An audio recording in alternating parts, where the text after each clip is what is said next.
Okay विद्यार्थियों, Mahapragya college के online पाठशाला की इस कार्यशाला में सी प्रोग्रामिंग लैंग्वेज के 11वें एपिसोड में आपका मैं हार्दिक स्वागत एवं अभिनंदन करता हूं। आज भगत सिंह की जन्म जयंती है। इस उपलक्ष्य में आप जैसे युवाओं को भी मैं प्रेरित करना चाहूँगा, बताना चाहूँगा कि भगत सिंह जी की जीवन से कुछ सीखें।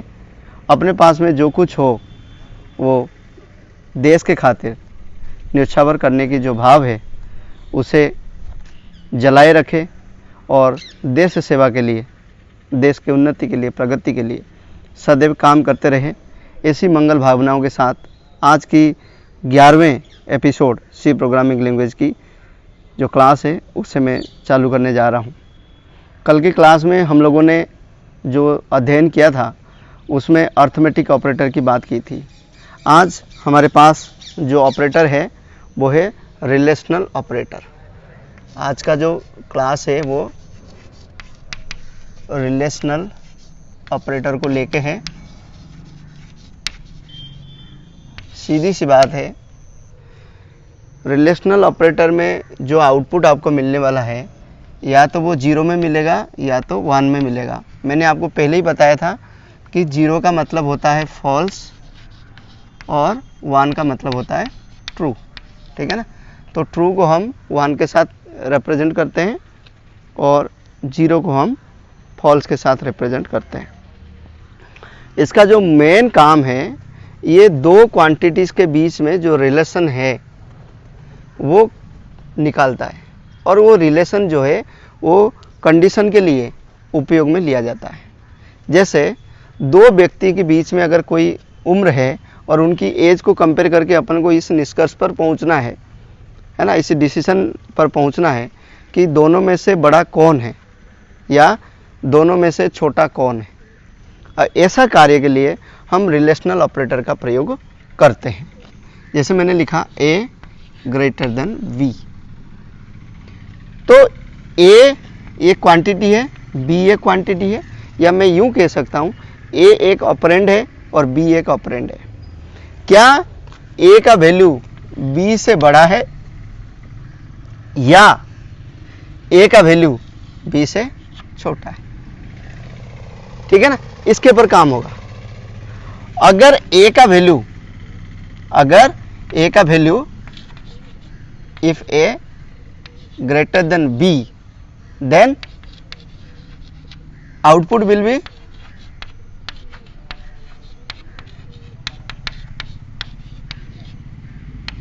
one. Otherwise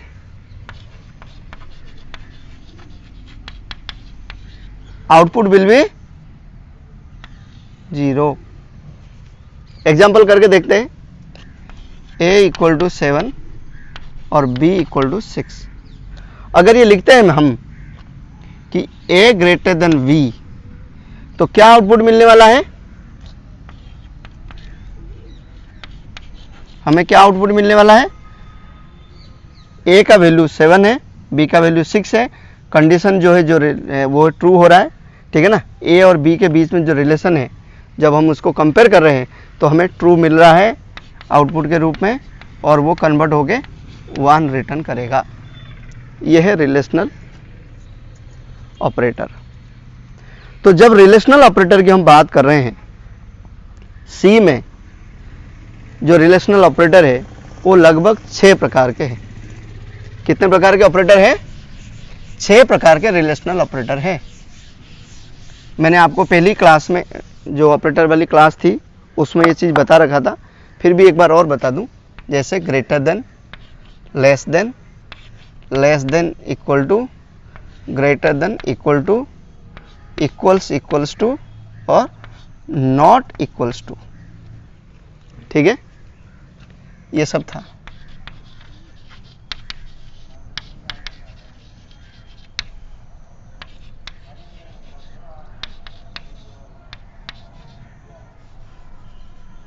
लेस देन और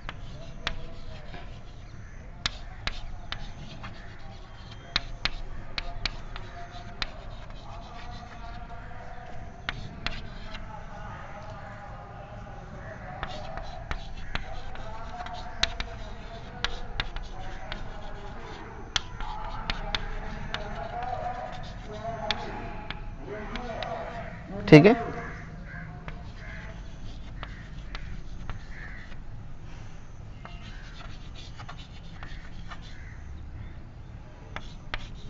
और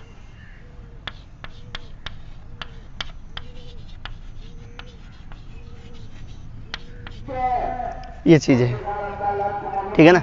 और ये जो रिलेशनल एक्सप्रेशन है, इसमें आउटपुट के रूप में अपने को क्या मिलेगा, या तो ट्रू मिलेगा या तो फॉल्स मिलेगा, है ना। ट्रू के लिए 1 और फॉल्स के लिए 0।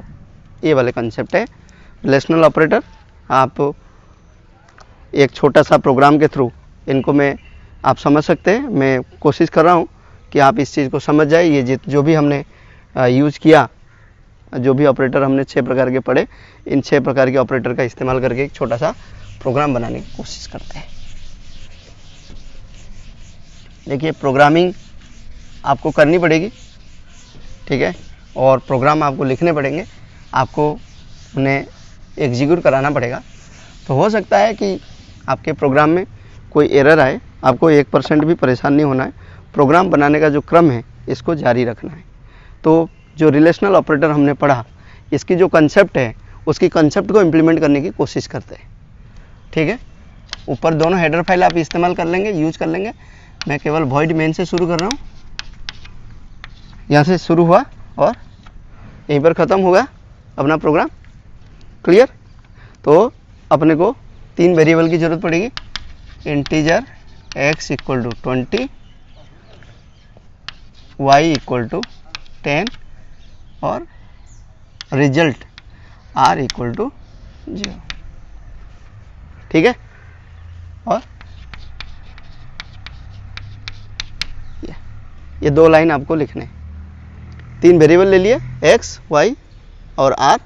x में 20, y में 10 और r में 0।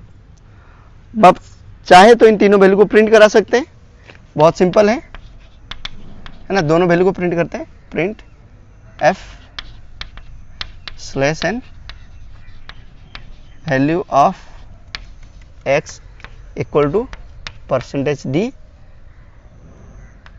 ठीक है, और y इक्वल टू %d, और यहाँ पर क्या लिखेंगे, x, y और semicolon.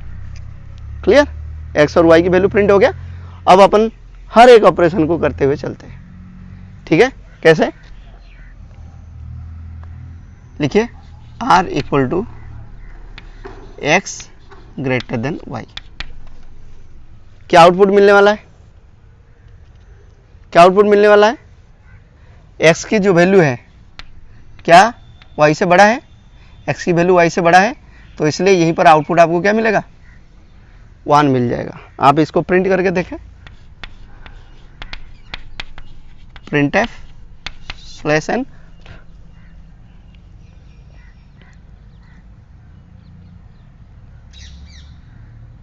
x greater than y equal to %d, और फिर क्या लिखेंगे, r, ठीक है। वैसे ही next, r equal to x less than y, क्या आउटपुट मिलेगा आपको ही पता है। प्रिंट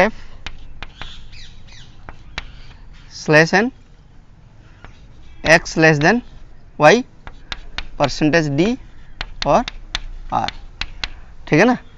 x का वैल्यू y से छोटा नहीं है, इसलिए आउटपुट हमें क्या मिलेगा, फॉल्स मिलेगा। और फॉल्स के रूप में आपको 0 ही प्राप्त होगा। अब नेक्स्ट लिख के देखते हैं। r equal to x less than equal to 10, ठीक है, करके देखिए और फिर इसे प्रिंट करिए। Print f/n x less than equal to 10 equals to और %d, r। वैसे ही r equal to x greater than equal to y और फिर printf /n x less than x greater than equal to y equals to %d और फिर यहाँ पर लिखेंगे r। ठीक है, और दो और बचे हुए r equal to x equals y। ठीक है, और फिर लिखेंगे printf /n x equals y equals to %d और फिर लिखेंगे r। ठीक है, अगला इसके बाद जो अगला लाइन है और एक ऑपरेटर और बच रहा है नॉट इक्वल्स टू का, तो लिखेंगे r equal to x not equal to y, not equals to y। और फिर प्रिंट करने की कोशिश करेंगे printf /n x not equals to y equals to %d और r।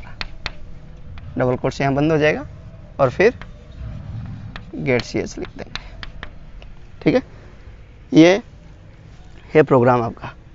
तो ये 1 लाइन 2 लाइन 3 लाइन 4 5 6 7 8 9 10 11 12 13 14 15 16 16 लाइन में आपकी ये जो रिलेशनल ऑपरेटर है इसका जो चैप्टर है इसकी प्रैक्टिकल प्रोग्राम के थ्रू मैंने डेमोन्स्ट्रेट करने की पूरी कोशिश की। आपको मैं फिर से बता दूं कि इसकी क्या आउटपुट होने वाला है। जब आप r equal to x greater than y करते हैं और x का वैल्यू 20 होता है और y का वैल्यू 10 होता है, तो यहीं पर क्या होगा 20 ग्रेटर देन 10 कंडीशन ट्रू हो रहा है, तो इसलिए यहीं पर 1 आ जाएगा। और r equal to x less than y, तो x का वैल्यू क्या है 20, y का वैल्यू क्या है 10, तो x का वैल्यू y से छोटा नहीं है, इसलिए कंडीशन क्या हो जाएगा फॉल्स हो जाएगा। तो r के अंदर 0 स्टोर हो जाएगी और 0 प्रिंट हो जाएगी। यहीं पर r equals to x less than equal to 10, ठीक है ना, x का जो वैल्यू है वो 10 से छोटा नहीं है ना उसके बराबर है, तो इसलिए यहीं पर भी फॉल्स आने वाला है। और r equal to x greater than r equal to x greater than equals to y, तो x का वैल्यू 20 है, ठीक है ना, जो कि y से बड़ा या बराबर है, तो कंडीशन यहीं पर ट्रू हो रहा है तो 1 मिलेगा। यहीं पर आते हैं कि printf, ठीक है ना, ये r equal to x equal to y, x का वैल्यू क्या है 20, y का वैल्यू क्या है 10, तो दोनों बराबर वैल्यू नहीं है, इसलिए यहीं पर फॉल्स आएगा।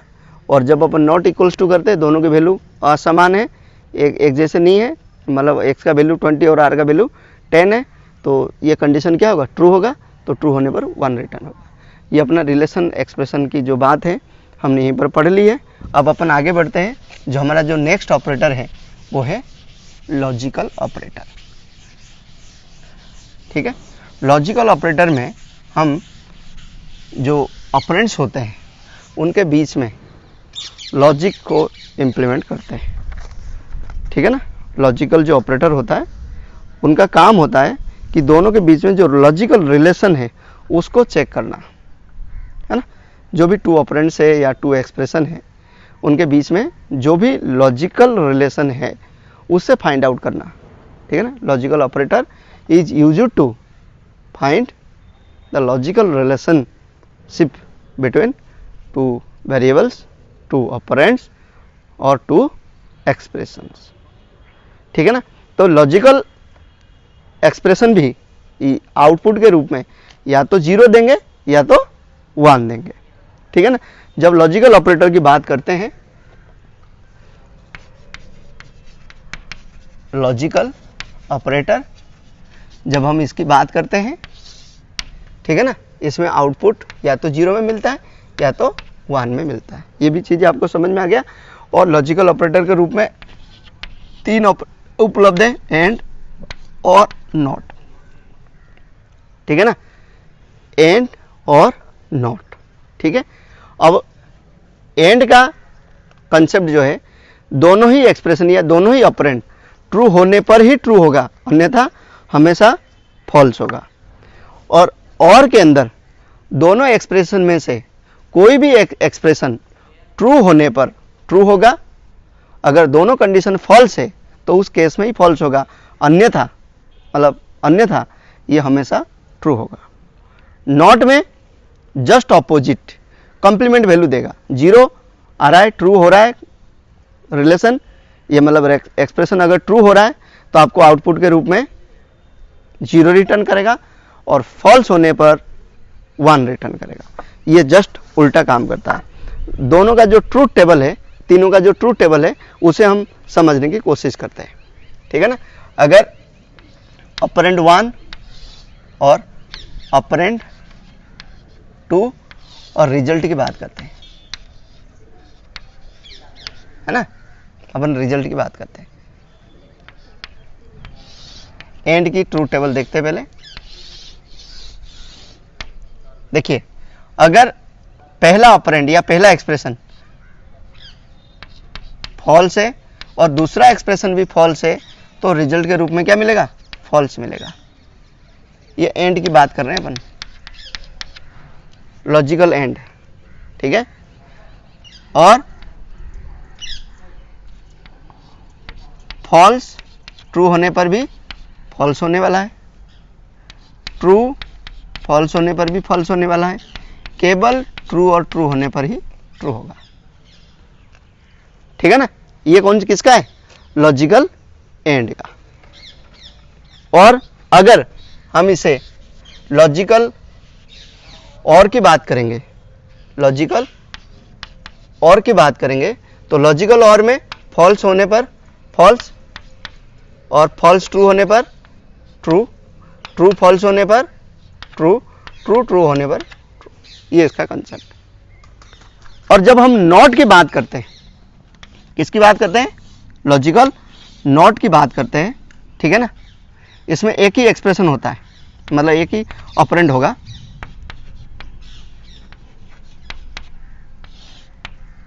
ये लॉजिकल नॉट की हम बात कर रहे हैं। तो ट्रू होने पर फॉल्स रिटर्न करेगा और फॉल्स होने पर ट्रू रिटर्न करेगा। ये जस्ट ऑपोजिट वैल्यू आपको देता है। तो विद्यार्थियों, ये दोनों जो कंसेप्ट है मैंने आपको पूरी तरीके से समझाने का कोशिश किया है, और मुझे पूरा उम्मीद है कि रिलेशनल ऑपरेटर और लॉजिकल ऑपरेटर का ये जो क्लास है आपके लिए निश्चित ही उपयोगी सिद्ध होगा। अगर आपके मन में किसी प्रकार की कोई कन्फ्यूजन है तो आप कमेंट सेक्शन में जाके अपनी बातें रख सकते हैं। मैं पूरा कोशिश करूँगा कि आपकी मन में किसी भी प्रकार की कोई डाउट हो उसको दूर कर सकूं। तब तक के लिए आप अपना ध्यान रखें। कोरोना की इस पेंडेमिक में महाप्रज्ञा कॉलेज की ऑनलाइन जो ऑनलाइन कार्यशाला है, इसकी आनंद लेते रहें, उसको पढ़ते रहें, उसको देखते रहें, और ज़्यादा से ज़्यादा सब्सक्राइब करें, शेयर करें। तब तक के लिए आपका बहुत बहुत धन्यवाद। Thank you.